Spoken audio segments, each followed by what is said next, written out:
지난주에 변질된 믿음에 대해서 말씀을 드렸습니다. 변질된 믿음은 첫째로 악한 행동을 한다. 악한 행동이란 끊임없이 소유욕에 사로잡혀서 소유해 나가는 것이 악한 행동이고 그것이 곧 우상숭배다라는 것을 말씀을 드렸습니다. 이러한 우상숭배를 하는 자들에게 이미 하나님의 진노가 임했는데 그 하나님의 진노의 증거가 삶의 감사를 잃어버린 것이다 라는 것을 말씀을 드렸습니다. 악한 행동을 하는 사람들, 자신의 소유욕 때문에 스스로 하나님을 인정하지 않고 그들의 삶에 감사가 없는 사람들, 바로 믿음이 변질되어져 버린 사람들입니다. 지난주에 말씀을 드린 것은 소유욕에 사로잡힌 사람들의 겉모습, 겉으로 드러나는 모습이라면 오늘은 변질된 사람들, 변질된 믿음을 가지고 있는 사람들의 내면의 모습입니다. 그 모습이 어떤가?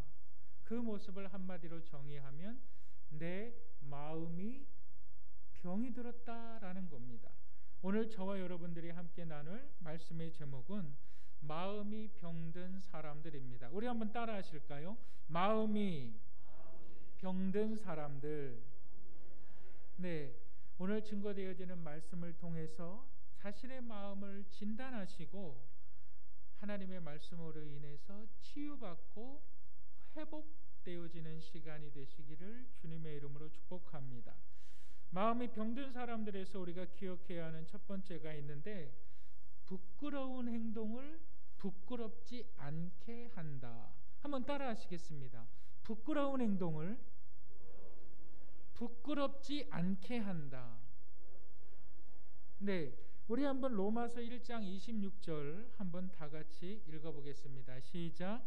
이 때문에 하나님께서 그들을 부끄러운 욕심에 내버려 두셨으니 곧 그들의 여자들도 순리대로 쓸 것을 바꾸어 영리로 쓰며, 27절입니다. 그와 같이 남자들도 순리대로 여자 쓰기를 버리고 서로 향하여 음욕이 부릴 듯하며 남자가 남자와 더불어 부끄러운 일을 행하여 그들의 그릇 때문에 상당한 보응을 그들 자신이 받았느니라. 소유욕에 사로잡혀 사는 사람들, 그들은 신앙인들이에요. 믿음이 있다고 하는 사람들이에요. 그런데 소유욕이라는 그 우상숭배에 사로잡힌 사람들, 하나님의 진노가 그들에게 임했고 그 진노의 결과 삶의 감사를 잃어버린 자들, 감사를 잃어버린 사람들의 삶의 형태가 여러 가지 죄악의 모습으로 나타나게 된다. 그리고 시작되는 것이 이 때문에, 삶의 감사를 잃어버렸기 때문에 라고 시작이 되는 거예요. 이 때문에 여러분 어떠한 일들이 일어나냐? 바로 순리로 쓸 것을 영리로 쓴다. 여러분, 순리라는 것은 자연스러운 겁니다. 영리라는 것은 자연스럽지 않은 것을 말합니다. 여러분, 이렇게 얘기합니다. 자연스러워야 되는데 자연스럽지 않은 것을 이렇게 얘기합니다. 특별히 남자가 음욕을 품어요. 음욕은 성욕입니다. 성적 욕심을 음욕이라 그러는 거예요. 남자가 남자를 향해서 음욕을 품어요. 영리로 쓴다는 거예요. 자연스럽지 않은 거예요. 그런데 그게 부끄러운 일이 아닌 게 돼버렸어요. 이 남자가 남자를 향해서 음욕을 품는 사람들을 갖다가 우리는 게이라고 말합니다. 그리고 여자가 여자를 향해서 음욕을 품어요. 음욕이란 뭐라고요? 성적 욕심이라는 거예요. 이것이 우리가 오늘날 부르는 것을 레즈비언이라고 말합니다. 이것이 영리라는 거예요. 자연스럽지 않다는 거예요. 여러분, 하나님께서는 남자와 여자를 창조하셨습니다. 믿으시면 아멘 하시길 바랍니다. 우리 창세기 1장 27절 한번 읽어보겠습니다. 1장 27절 시작. 하나님이 자기 형상 곧 하나님의 형상대로 사람을 창조하시되 남자와 여자를 창조하시고 한 남자와 한 여자가 만나서 아름다운 사랑을 하는 가운데 결혼을 하고 가정을 이루어서 정말 자녀들을 낳아가는, 이것이 순리라는 거예요. 이것이 아름다운 모습이라는 거예요. 그런데 영리로 쓰는 사람들, 성적인 음욕에, 성적인 소유욕에 사로잡혀서 그들은 남자가 남자를 사랑하고 남자가 남자를 통해서 성관계를 하고 여자가 여자를 통해서 성관계를 한다라는 겁니다. 그리고 이들에 대해서 그들이 이미 상당한 보응을 받았느니라 이렇게 얘기해요. 여러분, 상당한 보응이 뭘까요? 여러분 한번 우리 창세기 2장 25절을 한번 읽어보겠습니다. 2장 25절 다 같이 읽겠습니다. 시작. 아담과 그의 아내 두 사람이 벌거벗었으나 부끄러워하지 아니하니라. 선악과를 따먹기 이전에 아담이 하와와 함께 벗었어요. 그러니까 네이키드 돼 있다는 거죠. 벗겨져 있다는 거예요. 근데 부끄럽지 않았다, 수치스럽게 여기지 않았다라는 거예요. 선악과를 따먹기 이전에. 여러분, 그런데 이들에게 어떠한 변화가 왔을까요? 창세기 3장 7절을 한번 읽겠습니다. 3장 7절, 창세기 3장 7절 보여주세요. 다 같이 읽겠습니다. 시작. 이에 그들의 눈이 밝아져 자기들이 벗은 줄 알고 무화과 나무 잎을 엮어 치마로 삼았더라. 내가 하와가 이제 하나님의 명령을 어기고 선악과를 따먹고 나니까 그들의 눈이 밝아졌어요. 그들의 눈이 밝아지고 나니까 벗은 것이 부끄러웠어요. 부끄럽다라는 것은 뭐냐면 감추인 것이 드러나 버렸다라는 거거든요. 이게 부끄러웠어요. 그러니까 어떻게 합니까? 무화과 나뭇잎을 갖다가 옷을 만들어서 자신들의 몸을, 벗은 몸을 가려버렸다는 거예요. 부끄러움이라는 것을 알았다라는 거죠. 이것이 수치스러운 것을 알았다라는 거예요. 이것이 잘못됐다라는 것을 알았다는 거예요. 여러분, 우리가 수없이 많이 그러한 경험을 하게 될 것입니다. 자녀들이 부모들에게 잘못할 때가 있죠. 그랬을 때 대부분의 자녀들, 전부라고 할 수는 없겠지만 대부분의 자녀들은 부모 앞에서 고개를 푹 숙이거나 그럽니다. 그러면서 뭐 부모님도 이렇게 말할 때도 있죠. 벼룩도 낯짝은 있나 보네, 이렇게 얘기를 하죠.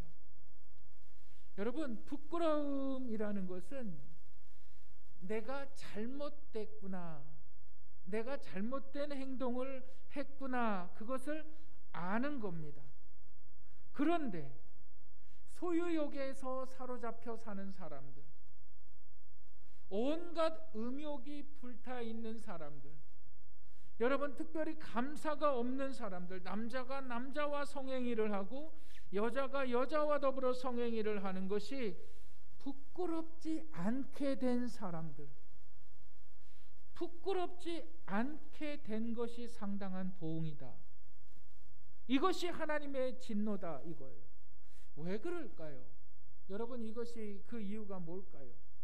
여러분, 하나님의 은혜라는 것은 죄악 가운데 발견되어지는 겁니다. 여러분, 하나님의 은혜라는 것은 내가 잘못했구나라는 것에서 하나님의 은혜가 임하는 겁니다. 내가 부끄럽지 않다라고 얘기하는 것은 하나님의 은혜를 발견할 수 없다라는 얘기가 되는 겁니다. 하나님, 내가 잘못했습니다.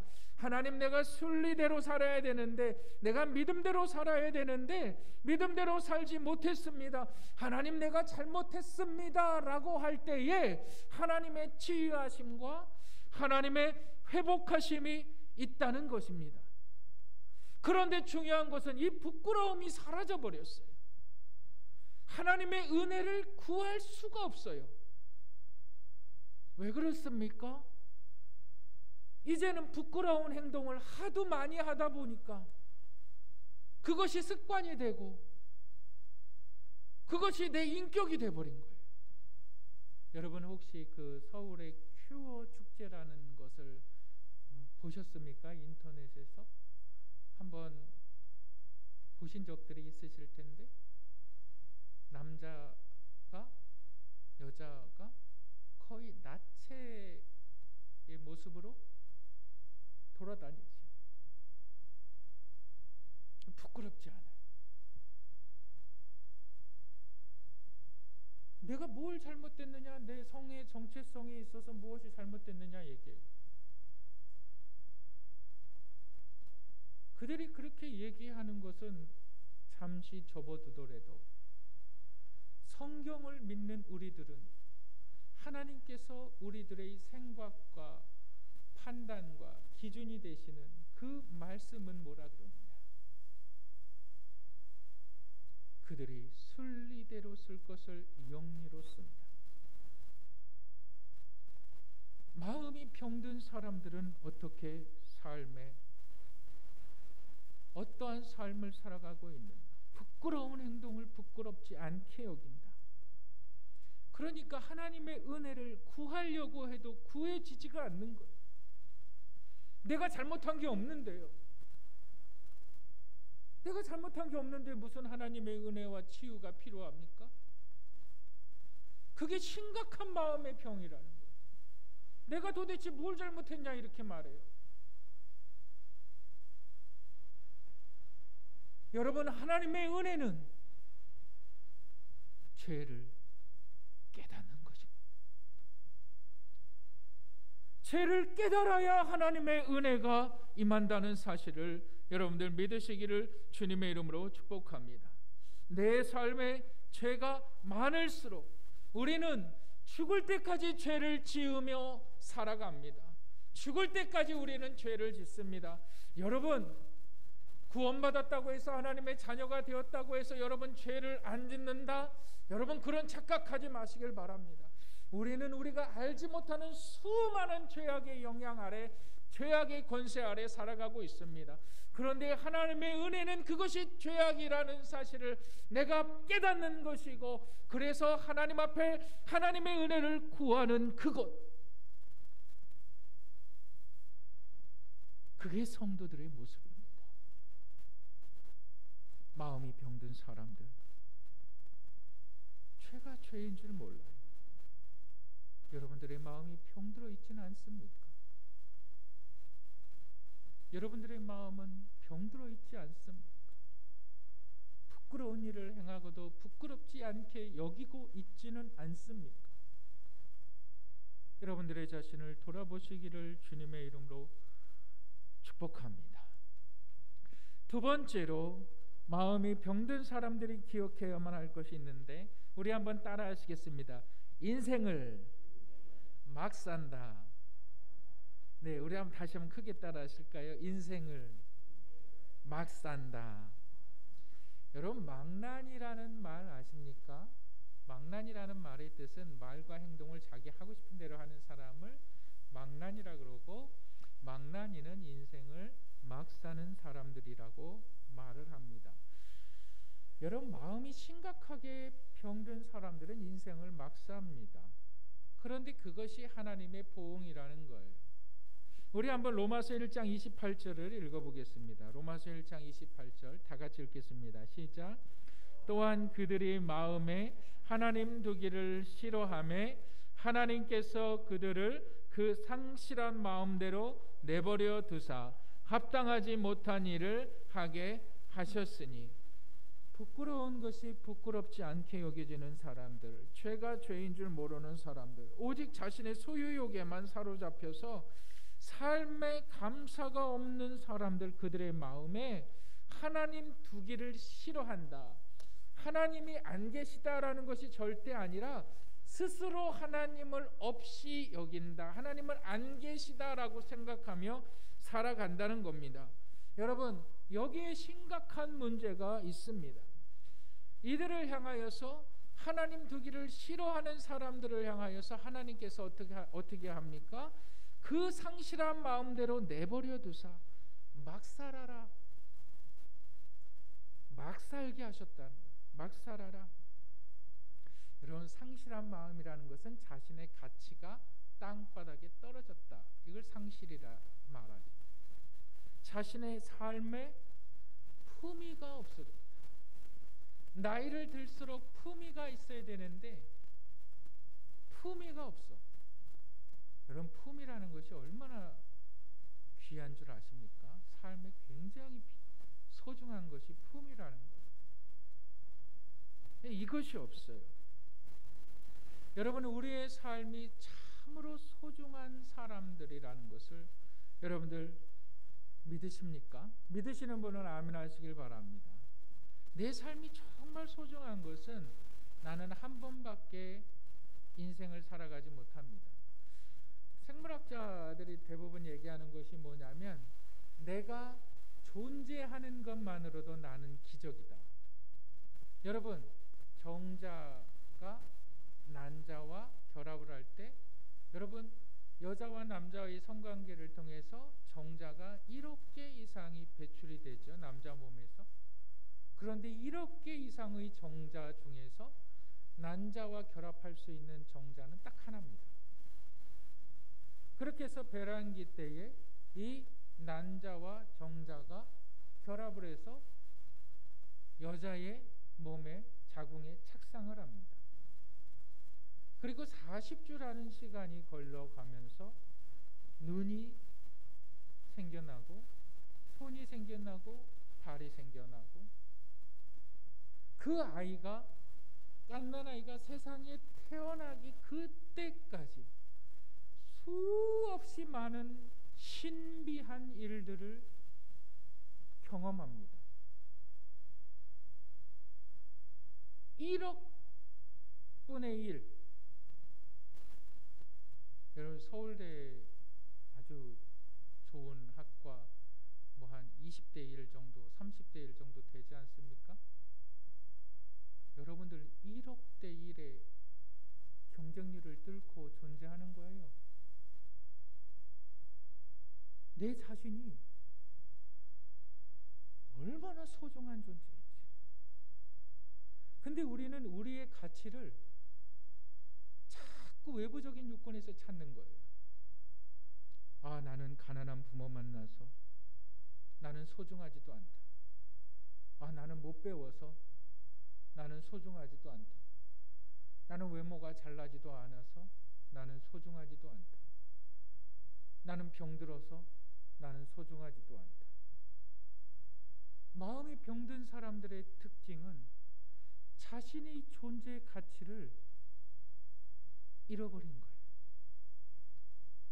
우리가 얼마나 소중한 사람인데, 얼마나 귀한 사람인데 우리가 인생을 막 삽니까? 내 자신이 소중한 가치를 발견하지 못할 때에는 다른 사람에게 대하는 나의 태도를 보면 알아요. 내 자신이 소중하지 않으니까 남편에게도 막대하는 거예요. 내 자신이 소중하지 않으니까 아내에게도 막대하는 거고, 내 자신이 소중하지 않으니까 자녀에게도 막대하는 거예요. 왜? 하나님이 없으니까. 내 스스로 소유욕에 사로잡혀서 살아가니까. 오직 물질만이 나에게 힘을 준다고 생각을 하니까. 이미 상당한 보응을 그들이 받았느니라. 그렇게 해서 그걸로 끝난다는 것이 아니라 비참한 인생을 살아간다. 왜요? 왜 그럴까요? 그 자신들의 소중한 가치를 잃어버렸으니까. 그 소중한 가치를 잃어버린 사람들의 모습이 어떤 모습일까요? 우리 한번 로마서 1장 29절 30절을 읽어보실까요? 다 같이 한번 읽어보겠습니다. 시작. 곧 모든 불의, 추악, 탐욕, 악의가 가득한 자요, 시기, 살인, 분쟁, 사기, 악독이 가득한 자요, 수근수근하는 자요. 우리 1장 30절 비방하는 자요, 하나님께서 미워하시는 자요, 능욕하는 자요, 교만한 자요, 자랑하는 자요, 악을 도모하는 자요, 부모를 거역하는 자요. 이 신학자는 이 구절을 갖다가 뭐라 그러냐면 인간의 완전한 타락. 이 하나에 여러분들 걸리지 않는 것이 있습니까? 나는 이 29절 30절에서 어떠한 한 단어에도 나는 걸리지 않는다라고 말하는 사람들이 있습니까? 없을 겁니다. 그래서 인간은 전적으로 타락했다라는 거예요. 그 전적으로 타락한 사람들, 바로 우상 숭배를 만들어가고, 그런데 중요한 것이 하나가 있는데, 남자가 남자를 사랑하고 음욕에 사로잡혀서, 여자가 여자를 사랑하는 사람들, 음욕에 사로잡혀서 성적인 소유욕, 그런 사람과 거짓말하는 자와 수근수근하는 자가 같다는 거예요. 같다. 나는 동성연애 안 해. 그런 걸 어떻게 해? 라고 말하는 사람들, 수근수근하는 사람들, 남편한테 막말하는 사람들, 아내한테 막말하는 사람들, 자녀한테 막말하는 사람들, 너희들도 똑같다라는 말이죠. 모든 죄가 이렇게 우리를 덮고 있다라는 거예요. 그러니까 이런 사람들의 결론은 어떻게 되어 있느냐? 우리 1장 32절을 한번 다 같이 읽겠습니다. 1장 32절 읽겠습니다. 시작. 그들이 이 같은 일을 행하는 자는 사형에 해당한다고 하나님께서 정하심을 알고도 자기들만 행할 뿐 아니라 또한 그런 일을 행하는 자들을 옳다 하느니라. 왜 그럴까요? 나만 죽기 싫거든요. 나만 망하기 싫거든요. 사단의 타락이 여기에 있지요. 사단은 이미 멸망받을 자이거든요. 무저경에 빠질 자이거든요. 그런데 사단은 기회만 있으면 믿는 자들을 미혹하게 하거든요. 왜? 나 혼자 죽기 싫거든요. 어떻게 하면 틈만 나면 믿는 자들을 넘어뜨려서, 틈만 나면 믿는 자들을 죄짓게 만들고, 틈만 나면 은혜를 까먹게 만들고, 은혜를 잃어버리게 만드는 것이 사단의 역할이라는 거죠. 그런데 이 사단의 추종함을 받는 자들, 전적인 죄 아래에 있는 자들, 나만 죽기 싫거든요. 이들은 반드시 사형에 처한다라고 말하고 있어요. 여기서 사형은 우리 육신의 죽음으로 끝나는 것이 아닙니다. 영원한 형벌을 이야기하고 있는 겁니다. 그렇다면 이 영원한 형벌에서 우리가 자유함을 얻을 수 있느냐? 없습니다. 그래서 로마서는 이렇게 말합니다. 모든 사람이 죄 아래에 있다. 죄의 노예가 되어서 죄의 소유욕에 빠져서 살아갈 수밖에 없다. 그들의 삶의 감사를 잃어버렸다. 막말하는 인생이 되었다. 막 행동하는 인생이 되었다. 하나님이 이것을 지켜보실까요? 여러분, 우리 창세기 3장 21절 한번 읽어보실까요? 창세기 3장 21절 다 같이 한번 읽겠습니다. 시작. 여호와 하나님이 아담과 그의 아내를 위하여 가죽옷을 지어 입히시니라. 여러분, 이 말씀을 다 아실 줄 믿습니다. 아담이 하나님께서 먹지 말라 말한 선악과를 먹게 되었을 때에 그들이 벗은 몸이 부끄러웠어요. 하나님의 낯을 피해서 도망가 버렸지 않습니까? 하나님께서 그들에게 찾아오셔서 아담아, 내가 어디 있느냐 말씀하시지.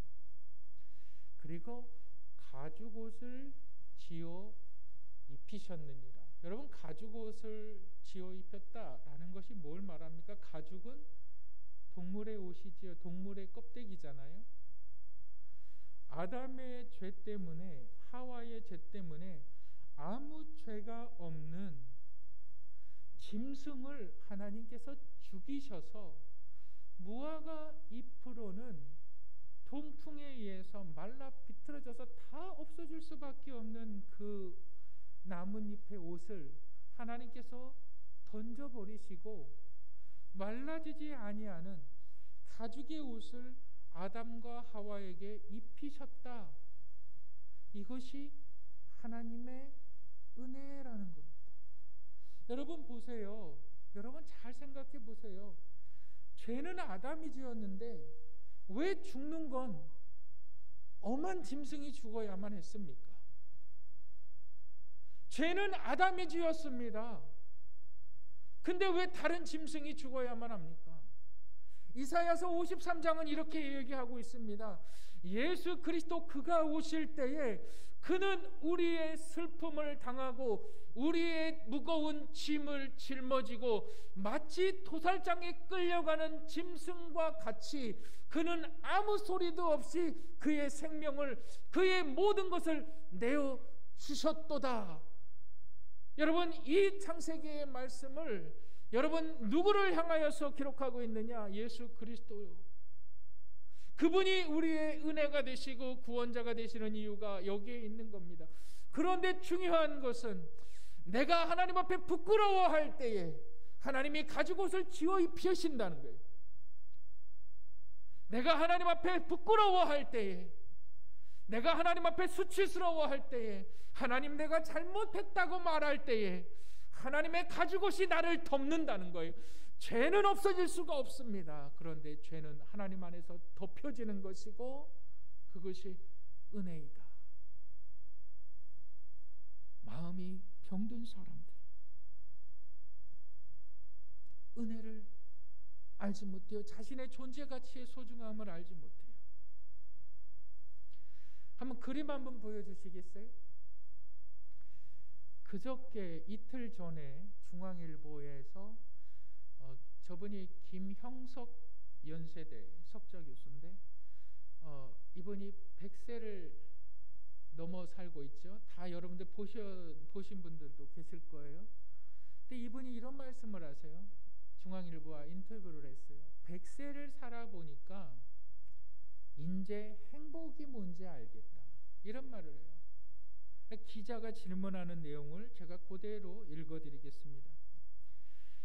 100세를 살아보니까 인생의 행복이 무엇인지 이제 알게 되었습니다.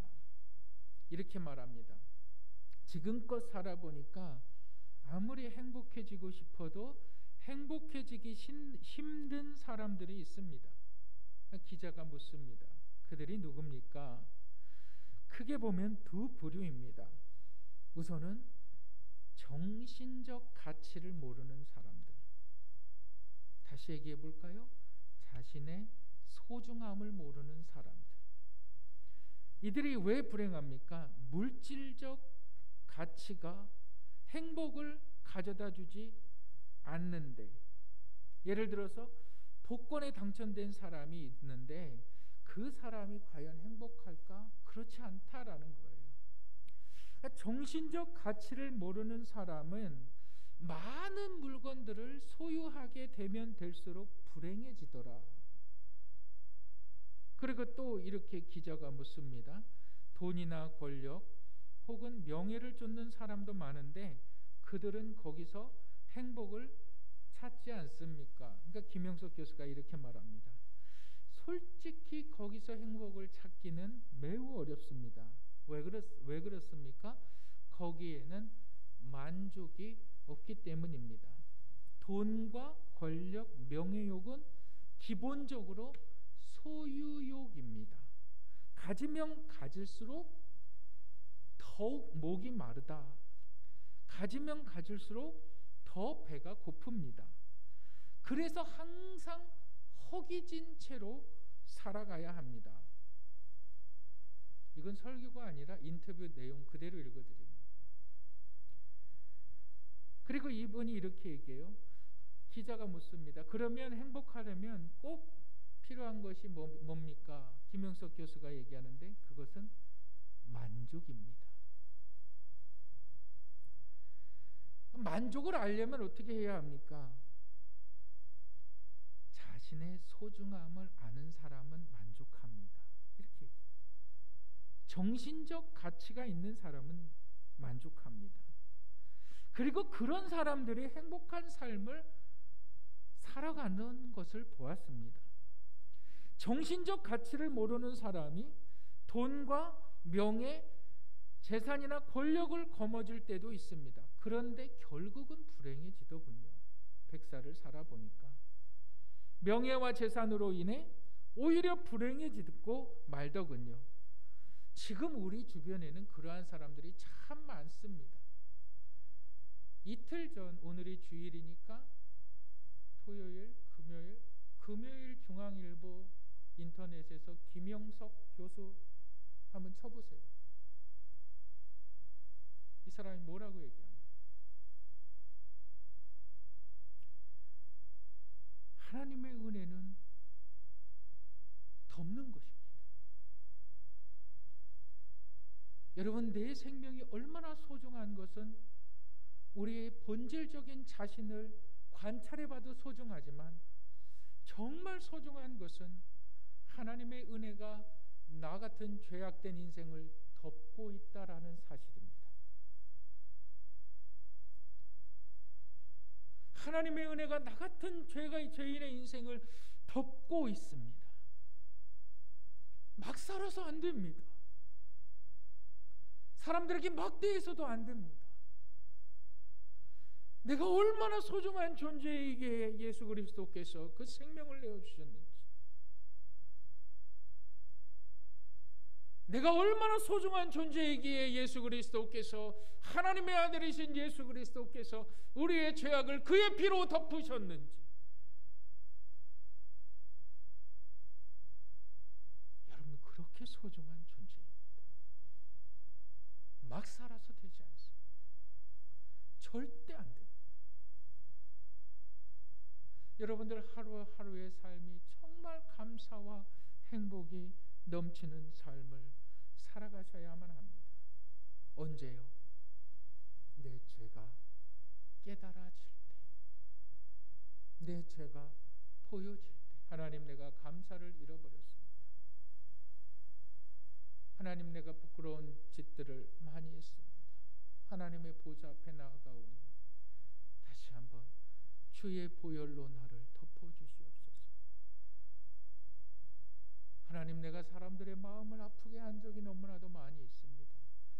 때로는 하나님, 내 마음에 받은 상처들이 너무 커서 나는 복수하는 인생을 살아왔습니다.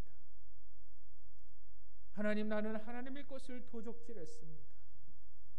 하나님의 것을 드려야 되는 것을 알면서도 나는 하나님께 드리지 않았습니다. 다른 사람들에게 상처 주는 일들을 하면서도 나는 그것이 죄인 줄 알면서도 부끄러워하지 않았습니다.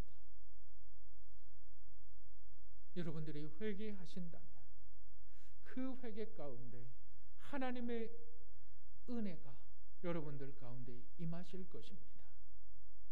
그리고 하나님은 여러분들을 위하여서 21세기의 은혜의 가죽옷을 덮어 주심으로 여러분들의 병든 마음은 치료될 것이고, 슬픔이 변해서 감사가 넘쳐나고, 외로움이 변해서 여러분들 따뜻한 삶을 이루어 나갈 수 있는 분들이 되는 줄 믿으시기를 주님의 이름으로 축복합니다.